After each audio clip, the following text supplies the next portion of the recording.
Good morning friends. GST platform के YouTube channel में आप सभी का स्वागत है। जी हाँ friends, income tax return filing के अंदर सेक्शन 87 कैपिटल ए का जो रीबेट है वो एसटीसीजी में नहीं मिल रहा है। लेकिन जो सबसे बड़ी दिक्कत वाली बात है और सबसे ज्यादा जो इग्नोर्ड है वो ये है कि एसटीसीजी के दो प्रोविजंस आपको ध्यान में रखने हैं। एसटीसीजी 111A वाला और एसटीसीजी अदर देन 111A वाला। आप लोग क्या कर रहे हैं, हम लोग क्या कर रहे हैं, सारा का सारा कैपिटल गेन जो है वो बिना चेक किए अंडर सेक्शन 111A में डाल दे रहे हैं। अब यहां पर इस बात को समझिएगा, 87A का जो रिबेट है वो 111A वाले एसटीसीजी में एप्लीकेबल नहीं है as per portal utility, as per provision. उसमें तो डिस्प्यूट है ही है, उस पर छोड़ दीजिए। अभी मैं आपसे ये कह रहा हूं 111A का अगर एसटीसीजी है तो उसमें आपको रिबेट नहीं दे रहा पोर्टल। लेकिन अगर आप अगर आप एस टी सी जी अदर देन 111A वाले हैं तो आपको नॉर्मल इनकम की तरह वो ट्रीट किया जाएगा और आपको स्लैब एज एप्लीकेबल मिलेगा। वो स्पेशल इनकम नहीं मानी जाती है। तो अब इस बात को समझाने के लिए, इस बात को प्रैक्टिकली समझने के लिए मैं आपको यूटिलिटी पे दिखाता हूं किस तरीके से चीजें हो रही हैं और 111A के अंदर कौन सी इक्विटी शेयर्स हैं, कौन से ट्रांजैक्शंस हैं जो 111A के अंदर कवर होती हैं, जो आपको अपने क्लाइंटों के अंदर पेपर्स में चेक करना पड़ेगा। ये सारी बातें हम लोग करेंगे। जुड़े रहिएगा इस वीडियो के एंड तक। एक एक बात पूरी क्लैरिटी के साथ आपको समझ में आएगी कि किस तरीके से आप कैपिटल गेन के ऊपर टैक्स जो है 87A की मदद से बचा सकते हैं। थोड़ा सा समय आपका जरूर एक्स्ट्रा लगेगा पेपर्स को चेक करने में। तो सबसे पहले मैं आपको पोर्टल पे ही दिखाता हूं कि किस तरीके से चीजें जो है वो कैलकुलेट कर रहा है हमारा इनकम टैक्स का जो पोर्टल है वो। तो यहाँ पर मैं आपके सामने ओपन करके, एक सेकेंड, ये रहा हमारा जो यूटिलिटी है इनकम टैक्स की वेबसाइट पे जो ये अवेलेबल है यूटिलिटी। इसके अंदर अगर आप देखेंगे तो यहाँ पर आपके पास दो तरीके का ऑप्शन जो है वो दिखेगा। एक कौन सा ऑप्शन है, यहाँ पर अगर आप देख पा रहे हैं तो कैपिटल गेन जब आप कैलकुलेट करेंगे तो यहाँ पर short term capital gain other than those covered under 111A। सबसे पहले मैं इस पे डालता हूं, लेट सपोज 7 लाख रुपए का इनकम। मैं short term capital gain covered under 111A ये एक बार कर दे रहा हूं 0। आप अदर देन 111A वाला जब देखेंगे तो आपका कैलकुलेशन जब होगा तो यहां पर आप देख पा रहे हैं टैक्स रिबेट जो आपको मिला 87A के अंदर वो पूरा का पूरा 25,000 रुपए गवर्नमेंट आपको प्रोवाइड कर रही है। अब इसी अमाउंट को, ये शॉर्ट टर्म कैपिटल गेन ही है लेकिन ये अदर देन 111A वाला है।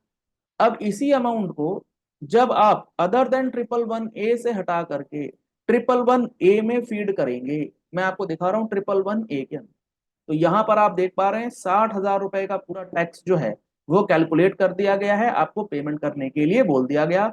यहाँ 87A का रिबेट 0।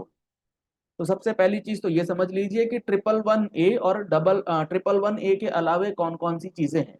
तो आपको एक बार इसके लिए सेक्शन 111A आपको मैं दिखाता हूं उसमें क्या बातें लिखी। ये सारी वर्किंग्स आपको करनी होंगी अपनी क्लाइंट्स के फाइल।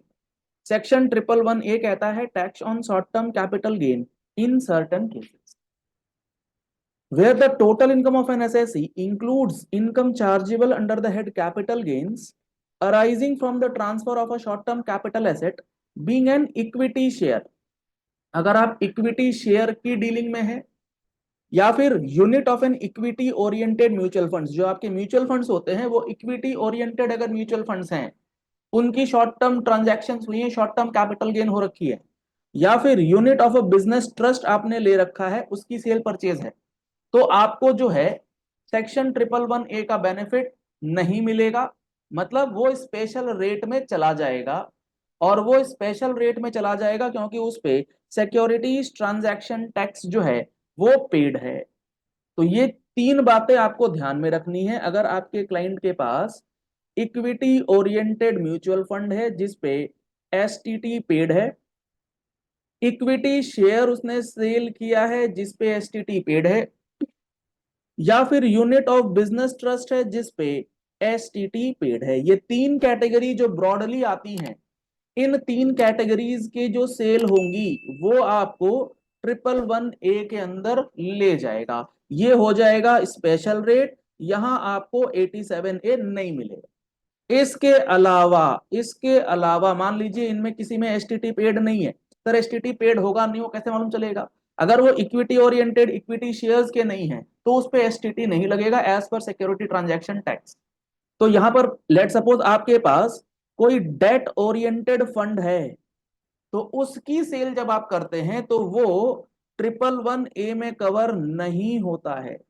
इसके लिए आपको 87A का रिबेट मिलेगा, क्योंकि ये आपका हो जाएगा अदर देन 111।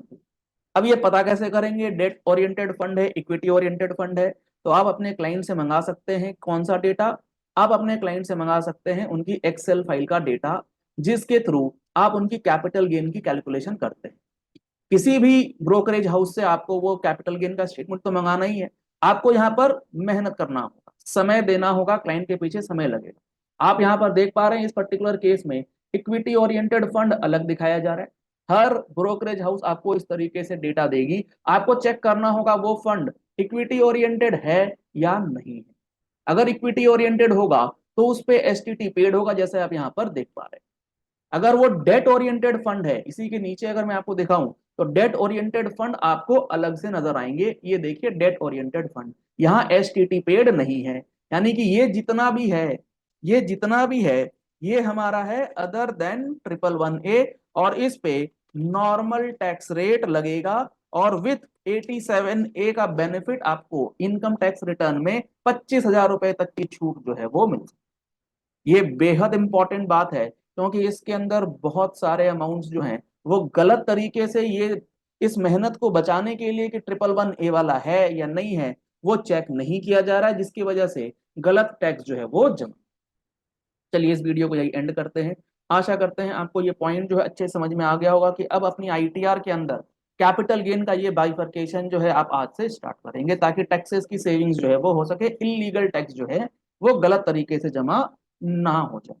अगर आप हमारे चैनल पर पहली बार आए हैं तो हमारे चैनल को फॉलो कर लीजिएगा, सब्सक्राइब कर लीजिएगा नोटिफिकेशन बेल के साथ, ताकि वीडियोस की नोटिफिकेशंस आप तक रेगुलरली पहुंचती रहें।